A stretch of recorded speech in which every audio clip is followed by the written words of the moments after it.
Hello दोस्तों, welcome to Uttarakhand समाधान। तो दोस्तों, आज है हमारा डेली जो हमारा टेस्ट सीरीज चल रही है उसका भाग आज 53 है। तो इससे पहले 52 भाग दे चुका हूँ। जिसने भी नहीं देखा वो एक बार जाके देख लें।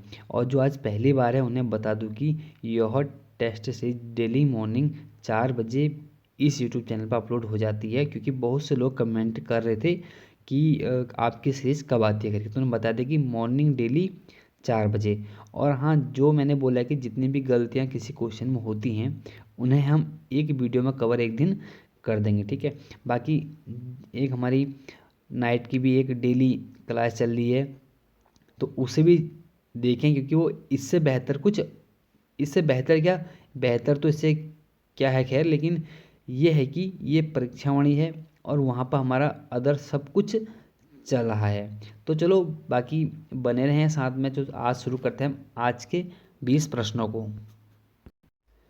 पहला ही हमारा प्रश्न है कि दूधातोली लोक विकास संस्थान की स्थापना किसने की। तो इसका जो सही आंसर दोस्तों हमारा वो है सी, सच्चिदानंद भारती ने। जो कि दोस्तों एक हमारा प्रसिद्ध गांव है पौड़ी में, उसका नाम है क्या, उफरे खाल। उफरे खाल से यह हमारा जो दूधातोली लोक विकास संस्थान की स्थापना की गई थी। तो सच्चिदानंद भारती द्वारा यहीं पर ही की गई थी। बाकी आप लोग कमेंट करें कि वह कब की गई थी। दूसरा प्रश्न है कि जगत सिंह चौधरी जंगली का संबंध किस जिले से है। तो इसका जो हमारा सही आंसर दोस्तों ये हमारा है बी, रुद्रप्रयाग से। रुद्रप्रयाग के एक गांव है वहाँ पर कोट मल्ला, तो वहाँ से इनका संबंध है जगत सिंह चौधरी जंगली का। और इनको ना मिश्रित वन खेती मॉडल के लिए बहुत ज़्यादा सम्मान मिले हैं। और इनको एक प्रसिद्ध हमारा सम्मान मिला है, वह है हमारा आर्यभट्ट सम्मान 2006 में इनको मिल चुका है। और इन्हें सम्मानित करने के लिए उत्तराखंड वन विभाग द्वारा इनको उत्तराखंड का वन विभाग का ब्रांड एम्बेसडर को नियुक्त किया गया है। तीसरा प्रश्न है कि झपटो छीनो आंदोलन किस राष्ट्रीय पार्क से है। तो इसका जो सही आंसर हमारा वो तो है दोस्तों बी, नंदा देवी राष्ट्रीय उद्यान। ये बात हुई दोस्तों जब पूरे एक वहाँ के गांव था लाता गांव, वहाँ के ग्रामीण लोग 21 जून 1998 को क्या करते ना, ज़बरदस्ती सब लोग क्या करते हैं, नंदा देवी पार्क में चले जाते हैं। क्यों, अपने गाय को अपने जानवरों को लेकर वहाँ पर लोग पहुँच जाते हैं, इसलिए कि हमें भी वहाँ पर क्या अधिकार दिए जाएं नंदा देवी राष्ट्रीय उद्यान में। चौथा प्रश्न है कि कल्याण सिंह रावत द्वारा मैती आंदोलन कब शुरू किया गया। तो दोस्तों इससे पहले जो हमें नाइट की सीरीज चल रही है मैंने बता दिया, वहाँ पर मैं बहुत कुछ बता चुका हूँ मैती आंदोलन से संबंधित। तो यहाँ पर हम सिर्फ बात करेंगे कि कब शुरू किया गया था। तो इसका जो सही आंसर हमारा दोस्तों वह है डी, 1996। लेकिन कहीं कहीं पर वो 1995 देखने को मिलेगा, लेकिन आयोग ने 1996 ही हमारा सही माना है। और परीक्षा वाणी की जो नई वाली किताब है उनमें भी 1996 ही अपडेट हुआ है। पांचवा प्रश्न है कि पानी राखो आंदोलन किस जिले से संबंधित है। तो दोस्तों जहाँ से सच्चिदानंद भारती ने दूधातोली लोक विकास संस्थान की स्थापना की थी, तो वहीं से हमारा संबंध है किसी से, सी, पौड़ी गढ़वाल। मतलब कहने का मतलब है वहीं से हमारा संबंध है पानी राखो आंदोलन का, जो कि पौड़ी गढ़वाल के हमारे उफरे खाल गांव से है। और क्यों हुआ था पानी राखो आंदोलन, तो पानी की कमी को दूर करने के लिए। और विशेष योगदान किसका था, सच्चिदानंद भारती का ही। और यहीं से हमारी एक प्रसिद्ध महिला मंगल दलों का भी कार्य देखने को मिलता है। छठा प्रश्न है कि चिपको आंदोलन में क्या है इस जंगल के उपकार मिट्टी पानी और बयार जिंदा रहने के आधार का नारा कब दिया गया। तो यह प्रसिद्ध नारा था। तो यह नारा कब दिया गया, यहाँ पर ये पूछा गया है। तो इसका जो सही आंसर है हमारा वो तो है दोस्तों छठे का सी, 1977 में, 1977 में। अब चिपको आंदोलन क्या बात करें, क्योंकि बहुत कुछ महत्वपूर्ण है चिपको आंदोलन पे। तो कभी एक जो हमारी शाम की सीरीज चल रही है वहाँ पर हम उस चीज़ को लेके आएंगे। सातवां प्रश्न है कि रवाई आंदोलन के समय टिहरी का राजा कौन था। बड़ा आसान सा प्रश्न है, क्योंकि बात होती है दोस्तों जब रवाई घटना हुई थी, कब हुई थी, 30 मई 1930 को। तो बात है उस समय पर हमारा जो टिहरी का राजा था वो तो कौन था, हमारा नरेंद्र शाह था, पहली बात। लेकिन यह रवाई आंदोलन क्यों हुआ था, क्योंकि किसानों की भूमि को वन भूमि में यहाँ इस अधिनियम में शामिल किया जा रहा था। तो क्वेश्चन पूछा भी गया कि रवाई आंदोलन क्यों हुआ था, तो आपको सिर्फ आंसर इतना याद करना है कि किसानों की भूमि को वन भूमि में शामिल किया जाना। और यही उस टाइम पर आया कौन था, हमारे नरेंद्र शाह थे। और लेकिन जिस समय पर हमारे वहाँ पर दीवान चक्रधर जुयाल, जिनको उत्तराखंड में क्या बोलते हैं, इनको कमेंट करें आप लोग। तो दीवान चक्रधर जुयाल ने क्या किया था, वहाँ पर अंधाधुंध गोलियां चला दी थी, जिससे सैकड़ों लोग शहीद हो गए थे। लेकिन उस समय नरेंद्र शाह हमारे क्या गढ़वाल में नहीं थे, ये यूरोप की यात्रा पर गए हुए थे।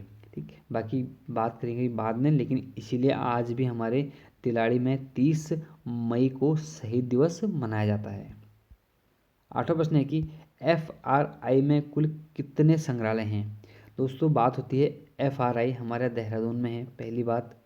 तो पूछा गया कि यहाँ पर कुल कितने संग्रहालय हैं, तो कुल कितने हमारे यहाँ पर 6 संग्रहालय हैं।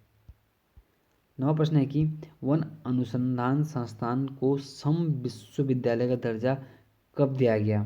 तो एग्जाम में आ भी चुका है और आने वाले भविष्य में आएगा भी। तो इसका जो सही आंसर हमारा वो है C 1991 में। 10वां क्वेश्चन है कि Indian institute of Ayurveda for drugs research कहाँ स्थित है।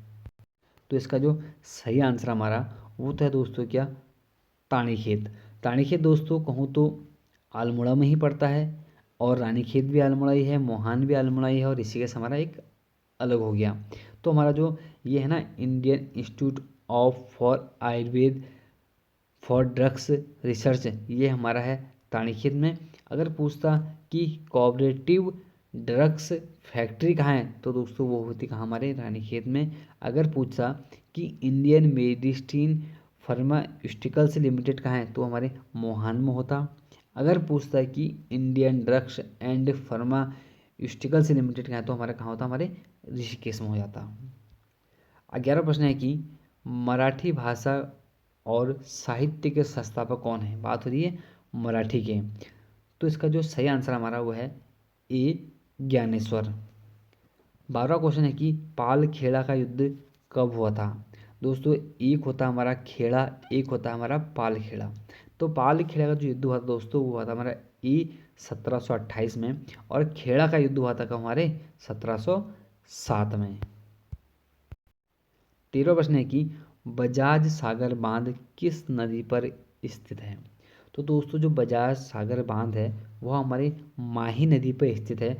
और माही नदी एक ऐसी नदी है जो हमारे कर्क रेखा को, एक हमारी कर्क रेखा है मान लो, ये इसको 2 बार काटती है। ये एग्जाम में आ चुका है पहले भी।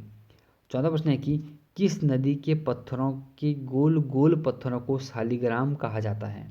तो दोस्तों बात होती है किसकी, B गंडक नदी की। इसीलिए गंडक नदी को हमारे नेपाल में शालिग्राम नाम से जाना जाता है। 15वां प्रश्न है कि देश के सबसे गहरे गड्ढों का निर्माण कौन सी नदी करती है। तो दोस्तों एक हमारी प्रमुख नदी है, उस नदी का नाम है क्या, हमारा A चंबल नदी, जो कि देश के सबसे गहरे गड्ढों का निर्माण करती है। 16वां प्रश्न है कि स्मरण का विलोम क्या है। स्मरण का, तो दोस्तों स्मरण का जो हमारा विलोम होता है वो क्या होता है, हमारा C विस्मरण होता है। 17वां प्रश्न है कि मोहन को हिंदी पढ़नी है इसीलिए वह शास्त्री जी के यहाँ गया है, कौन सा वाक्य है। तो इसका जो सही आंसर हमारा वो है B संयुक्त वाक्य। 18वां प्रश्न है कि 18 है ना, हाँ 18वां प्रश्न है कि जिस पर मुकदमा चल रहा हो उसे कहते हैं, जिस पर मुकदमा चल रहा हो तो उसे कहते हैं कि हमारा C अभियुक्त। अगर मुकदमा उस पर लागू हो जाता कि हाँ उसने कुछ केस कर रखा है तो उसको क्या हमारा अपराधी कहलाता है, लेकिन अभी उसका मुकदमा चल रहा है तो अभी हमारा क्या हो, अभी युक्त है। एक मिनट सॉरी। 19वां प्रश्न है कि छाती पर मूंग दलना का अर्थ है। तो दोस्तों लग रहा है ना कि छाती पर मूंग दलना मतलब किसी को परेशान करना, तो क्या होगा इसका आंसर हमारा सी, बहुत परेशान करना। 20वां प्रश्न है कि राष्ट्रीय नाट्य विद्यालय कहाँ है। तो इसका जो हमारा सही आंसर है दोस्तों वो है बी, नई दिल्ली। तो दोस्तों आज था हमारा ये आज का महत्वपूर्ण 53वां मॉडल पेपर। तो आप लोग साथ बनाए रखें और वीडियो को लाइक करें, शेयर करें, कमेंट करें। बाकी मिलते हैं एक जो रात को वीडियो 8 बजे आती है और यह वीडियो हमारी मॉर्निंग रोज डेली 4 बजे आती है। तो मिलते हैं नेक्स्ट वीडियो में, तब तक के लिए जय हिंद, जय भारत।